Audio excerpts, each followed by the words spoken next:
Bonsoir à tous et bienvenue dans ce journal. Nombreuses années, les États-Unis, soutenus par les peuples occidentaux, se positionnent comme les ambassadeurs du monde libre, imposant leur vision du monde d'une main de fer et de feu nucléaire qu'ils brandissent devant leurs opposants afin de faire courber les chines. Ils veulent imposer au monde leur vision d'une soi-disant liberté qui est la porte ouverte à toutes les dérives, appauvrissant l'esprit de leurs citoyens en leur rendant esclaves d'une société capitaliste qui prône l'individualisme et le matérialisme. Une société dans laquelle les valeurs humaines et divines fondamentales sont bafouées au nom de l'argent et de la cupidité des multinationales qui ne cessent de s'enrichir, alors que la planète, elle, s'appauvrit de ses ressources et de son humanité jour après jour.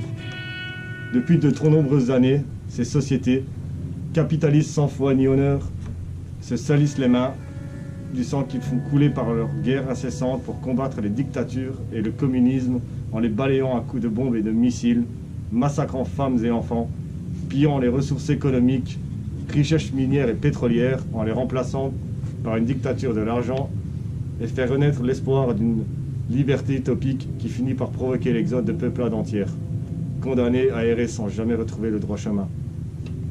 Cela fait trop longtemps que les Nations Unies bafouent le droit fondamental et territorial des Palestiniens en leur amputant leur terre pour la donner à cette gangrène israélienne qui tue, colonise et annexe de plus en plus tel un fléau biblique. L'Irak, après avoir chassé Saddam Hussein, la Libye, après avoir chassé Kadhafi, sont livrés à la décadence que l'Occident a laissée derrière elle. Les grandes puissances mondiales comme la France soutiennent le régime syrien en condamnant l'État islamique, mais en assistant silencieusement au spectacle de génocide civil tout en prônant la liberté d'expression et le droit de l'homme qu'elle bafoue quotidiennement. Le peuple arabe est depuis trop longtemps opprimé et vandalisé par l'Occident qui pille ses ressources pour s'enrichir et développer plus d'armements encore pour accentuer son empire sur le monde musulman. Il est temps que les temps changent et que les Occidentaux comprennent qu'il n'y aura pas de nouvelles croisades à la recherche perpétuelle du Graal monétaire. Il est désormais de notre espoir, de notre devoir de faire comprendre à l'Occident que par le biais des autorités françaises que tout doit cesser sur le champ.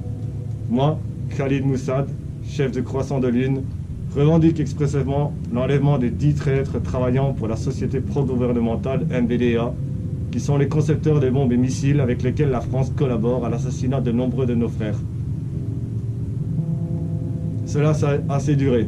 Je mets en demeure l'État français de satisfaire dans les 48 heures mes exigences, sans quoi le feu divin s'abattra en un orage aveuglant qui réduira l'économie française à néant pour les 10 années à venir. Yallah! Debout!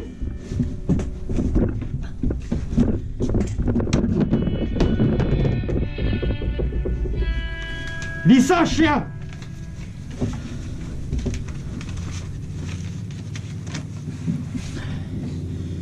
Je me nomme Luc Marincher, 58 ans, président directeur général de la société MBDA, qui est chargé de développer des missiles, bombes et contre-mesures tactiques pour le ministère de la Défense. J'atteste également que Pierre Tromier, directeur des programmes, Bruno Lanloy, mon garde du corps personnel, Philippe Bourgenois, ingénieur de production, Manuel Pinto, technicien de montage, Patrick Dufour, électromécanicien, Thierry Courteau, responsable engineering, Pierre Robson, collaborateur conception de systèmes visée tactique, ainsi que Hicham Mouchafi de l'ICT sont également retenus prisonniers. Nous avons été traités correctement pour le moment et sommes très fatigués, mais néanmoins en bonne santé. La MBDA ayant fait le choix de travailler avec des bourreaux capitalistes, il est normal qu'ils... Non, je suis désolé, je ne veux pas lire ça. Il s'agit d'un tissu de mensonges tourné en propagande islamiste et qui contrevient aux valeurs éthiques fondamentales de ma famille. Il est normal que les collaborateurs corrompus de la MBDA servent à présent de monnaie d'échange pour expugner leurs péchés capitalistes en forçant Monsieur le Président Macron à fléchir et à se soumettre aux exigences du monde musulman qui réclame justice depuis trop longtemps, maintenant sans être entendu comme il se doit. Les exigences sont les suivantes.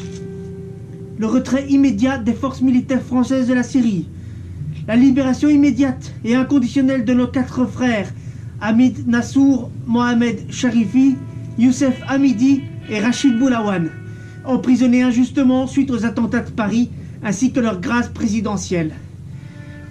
Une rançon de $1 million en liquide en dédommagement pour les familles de nos frères combattants morts pour la cause et qui ont dû souffrir de leur absence. Une fois ces exigences satisfaites, Un bus aux vitres teintées et le plein de carburant devra être amené devant le site et les environs exemptés de toute force gouvernementale. Nous nous rendrons alors à la base militaire Billet près de Nancy, où un avion militaire de type Airbus Military CN 235, équipé d'un radar de recherche Matra 150, sans pilote et plein de carburant, fait attendra sur le tarmac. Les otages seront libérés au moment de l'embarquement. Libérez-nous, Una libérez-nous. mattina mi sono alzato, oh vela ciao, ciao, ciao, ciao. Una mattina mi sono alzato e ho trovato invaso. Oh partigiano, portami via.